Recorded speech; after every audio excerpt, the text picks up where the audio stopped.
दोस्तों नमस्कार। तेलंगाना विधानसभा चुनाव बहुत ही रोमांचक दौर में पहुंच चुका है। तेलंगाना में 30 नवंबर को वोट डाले जाएंगे, लेकिन तेलंगाना विधानसभा चुनाव में इस बार कांग्रेस और बीआरएस के बीच बहुत कांटे का मुकाबला है। कई सर्वे कांग्रेस को जीता हुआ दिखा रहे हैं, कुछ सर्वे बीआरएस को बढ़त दिखा रहे हैं। हम आज तेलंगाना विधानसभा चुनाव की चर्चा करेंगे। मेरे साथ राजनीतिक विश्लेषक मोहम्मद फाजिल हैं। तो फाजिल सर, ये बताइए कि जो तेलंगाना विधानसभा चुनाव चल रहा है, इसमें क्या संभावना देखते हैं? कांग्रेस की संभावना है भी कि खाली ऑन पेपर चल रहा है कुछ? जिस तरह से कर्नाटक के अंदर कांग्रेस पार्टी ने अपनी सरकार बनाई और बम्पर बहुमत के साथ सरकार बनाई, तो उसके बाद में जो कांग्रेस को सबसे ज़्यादा सीटें मिली वो तेलंगाना से जो जुड़ी विधानसभा सीटें हैं, उन सीटों में कांग्रेस को बहुत बम्पर जीत मिली। तो लोगों ने अंदाज़ा लगाया कि जो आंध्रा से जुड़े हुए सीटें हैं कर्नाटक की, वहीं सबसे ज़्यादा कांग्रेस की लहर चल रही है। अब आते हैं तेलंगाना चुनाव के अंदर। तेलंगाना में कुछ सर्वे कांग्रेस पार्टी को 80 सीटें दिखाते हैं, कुछ 75 दिखाते हैं, कुछ 60 दिखाते हैं और कुछ 50 के करीब भी दिखाते हैं। लेकिन कहीं ना कहीं ऐसा लगता है कि कांग्रेस 50 के करीब आ सकती है कुछ सर्वे के आधार पर, और कुछ कहते हैं 55 या 50 के बीच में बीआरएस। सवाल मैं आपसे करना चाह रहा हूँ कि जो सर्वे करने वाली एजेंसीज हैं, जी। तो मुख्ता तौर में एक दिल्ली वाली एजेंसीज हैं जो उनके पास वर्कर नहीं है जो तेलुगु भाषा या जो वहाँ बोली जाती भाषा उसके हिसाब से, और कुछ वहाँ लोकल भी एजेंसीज हैं। तो लोकल एजेंसीज किसको बता रही हैं और ये दिल्ली वाली एजेंसीज, सर्वे एजेंसी किसको बढ़त दिखा रही है? इसके बारे में कुछ बता सकते हैं आप?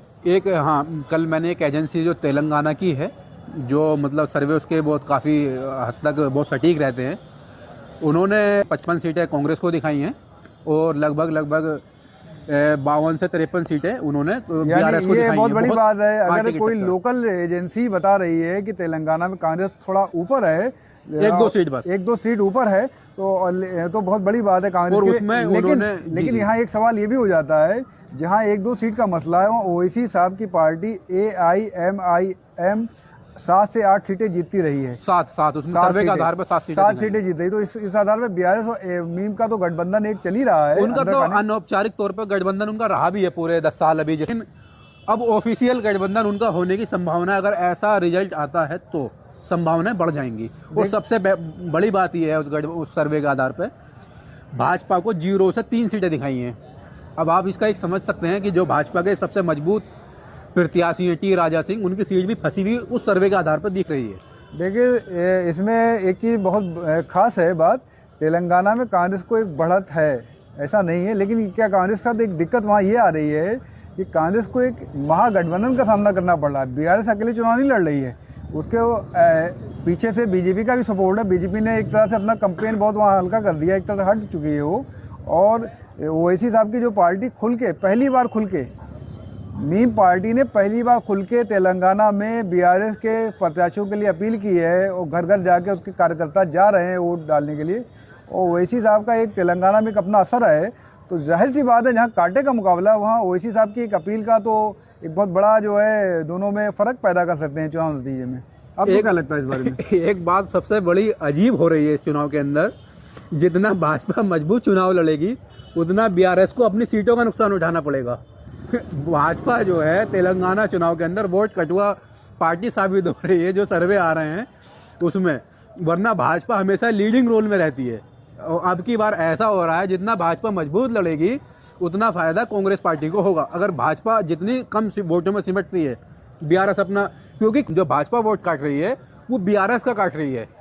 लेकिन एक बात इसमें बहुत बड़ी बात है कि कुछ साल पहले तक बीजेपी को माना जाता था दूसरी पावर। जी। वहाँ की दूसरी पॉलिटिकल पावर बीजेपी बन चुकी थी तेलंगाना में, लेकिन अचानक ऐसा क्या हुआ कि कांग्रेस पार्टी एकदम से जम करके फर्स्ट और सेकंड की लड़ाई लड़ने पे आ गई, बीजेपी बिल्कुल बाहर हो गई रेस से।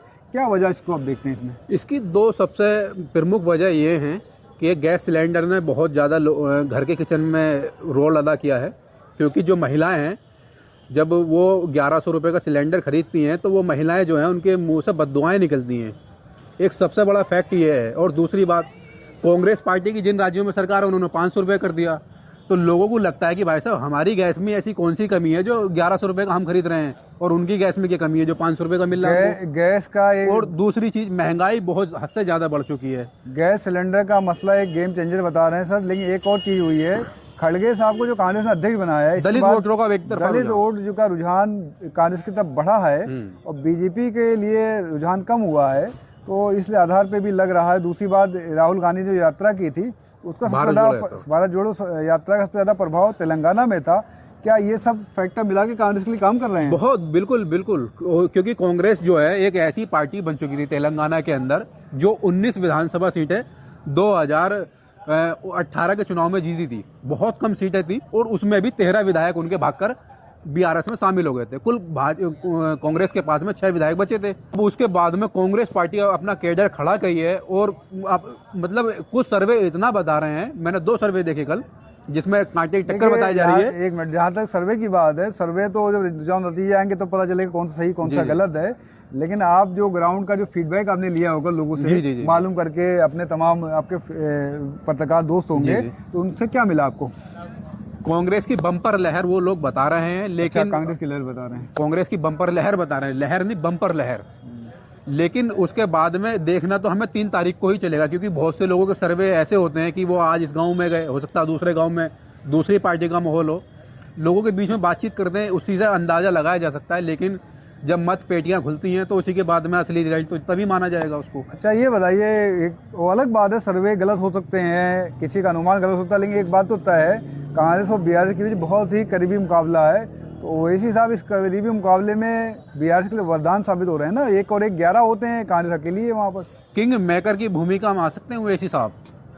नहीं, किंग मेकर तो लग रहा है वो इस समय है। अगर वो जिस हिसाब से अपील कर रहे हैं, उनके कार्यकर्ता विधानसभा में जा रहे हैं, कुछ ना कुछ फायदा मिलेगा बीआरएस को इसका। नहीं, इसका नुकसान ओवैसी साहब को भी हो रहा है। एक कल प्रेस कॉन्फ्रेंस देख रहा था जिसमें कुछ एमआईएम के पूर्व पार्षद और मौजूदा पार्षद ओवैसी साहब पे ये आरोप लगा रहे थे कि ओवैसी साहब सिर्फ और सिर्फ बीआरएस और बीजेपी के लिए राज्य के अंदर एजेंट का काम कर रहे हैं।